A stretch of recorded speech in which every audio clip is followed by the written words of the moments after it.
I was going to say that, you know, to discuss the very nature of gold in this part of the world is going to be one of the best shows that we can do, because number one, I was in some key towns that I've already decoded, that I've been basically run out of since then, that now they'll want me back because I know how to read their shit. That would include the towns of Columbia, Jamestown, Sonora, Twain Harte, you know, all around that area. Where you'll find areas where the falls look just like something you saw in Yosemite, exposed spaces that will also be parts of the oldest of grounds where things are to be found. Water is a key giveaway. You must know we're walking right down an engineered path right over here on my left shoulder, straight as an arrow, while the one on my right, still originally cut, probably has really reduced the erosion, because if you went down any further you would expose the gold again. So all these issues about farmers and their rights and water next to any known causeway, especially through these areas, has been regulated even by the highest of levels to make sure, no matter what it was, that their impact on this creek system would maintain at a pukable level, so it would keep it covered. So they didn't mind that. Even if it required that other people's places, you know, shut off enough to their own, maybe their own personal discoveries, that's where you keep the secret to a pavement, you know, to the person that finds it. And we don't do Sutter's Fort all over again. These people quietly are becoming wealthy by not telling anybody they found it. So you'll find multiple people still like that have passed the discoveries of that through generations since the 1800s of alleged discoveries here by recent history, is all still embedded in highly active places like Columbia and Jamestown and Sonora that can route Highway 49 completely away from Tuttletown, Little Turtlehead. Now we know what that's all about, because you're doing stuff underground that people didn't realize that you're still doing till this day. Mining. Lode miners following seams of big shit gold. Yeah, and they're not telling the world about it, and they're not going public with it, because there goes all that, you see. They're just doing it because there's no one down there to check their hand. You see? But all, I like this the best, is that after we've seen all the filters being sold to the Chinese, essentially, during the Clinton administration, has to be noted that when you see some of those resolution values show up on your Current History channel and National Discovery channel, and they show these shots from above, and you can look into the world, you can see the ancient riverbeds, and they're seen into the crust of the planet, you know, quite deeply, and located old river systems, mind you. So guess what, friends? You focus those filters on this region of the woods, and you're going to discover all kinds of stuff that's crawling underneath the soil we're standing on right now. Active.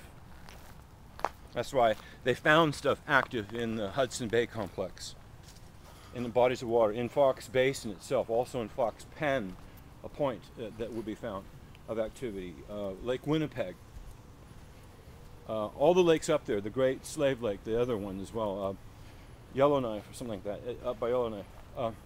These all possess facilities, and then especially the entry points coming in from the west coast are all to be noted as well. One of the biggest things we've got to recognize, friends, is not gold itself, but its companions. That's why don't underestimate the love of second place, because you wrapped it around really a distasteful reputation called the Native Americans, because they wrap silver with turquoise. And when you see that, and maybe it's not your favorite choice, but boy oh boy, those two elements possess very unique qualities, respectively so. And if you've ever been up to northwest Nevada and found opals, when you recover those, you'll look into the eyes of infinity. I have those. I used to have many of them, but I've recovered successfully that as well. You need to look through these things and you'll feel something about them, but carry metal with you. One of my primary things I've always carried with me was silver. I've been giving away silver, especially in these regions I referred to earlier, especially a deposit in the Clamper Society over there in Colombia with $2 silver with specific dates on them. Let's start with 1922. So, hello, that's the same year as Mr. Howard Carter and the discovery of what we call the ancient Egyptian texts, now that we know that were borrowed from somewhere else. From the gold rush hour that we're actually standing on was, You bet. You're going to find out one of the main repositories maybe never ever had to list because by omission, who need to even draw it? You had to go see it. So that's why they refused to ever draw it so no one would ever find it, was the face of Yosemite. You could backfill that baby up with so much stuff and produce a walled city that would hold all of us in this state just alone. You know, and you could, if you could, through passing laws and succeed as just a state, within 30 days of being separated from the rest of the world, we'd be eating all the fresh food and driving about and working and doing stuff for everybody. Because we could.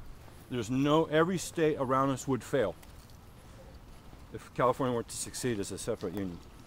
Because we could feed ourselves, live ourselves. Right now, we turn around and feed 1/3 of your world as we speak. Should have told you that 10, 20,000 years ago, the first place that could have that even kind of remote possibility would have radiated into that known posted known. Till this day, nothing rivaled the caliber and the value and the volume of the very prolific nature of California, because look how it was built. So when you find the gold passages and the silver and all these other related and unique values, that if you discover them anywhere in the Western United States and bring them home like a good camper and crush these things up and put them in your water and let it stand through the whole season in a glass vase that you use, and that's your water you feed your plants with. You will grow things that were like the old days. It'll taste like the days of old. That's what's missing in the world that made it all Miracle Grow. Because they're pharmaceuticalizing also agriculture. How about that, Robert? Oh yeah, pet doctor that. Holy crap, that's a busy town these days. What else is surviving besides just barely making it? And you bet, the pet food section. We're down just basically the things that we cherish the most, and instinctually even the star gave us #1 prize to the dog itself, Canis Major. I'm serious. Or is that Howard Stern?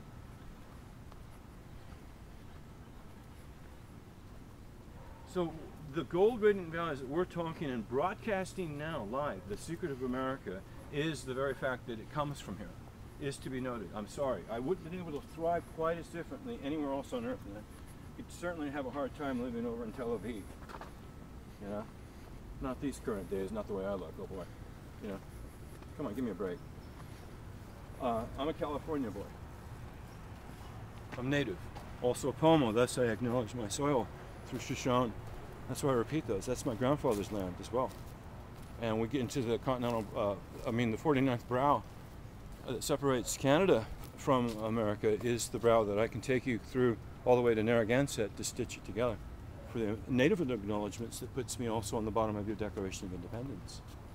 Matthew Thornton, number 55 and 56 were added. Between September 5th and September 11th of 1776 is also the day of births of my dad and myself. That's trippy.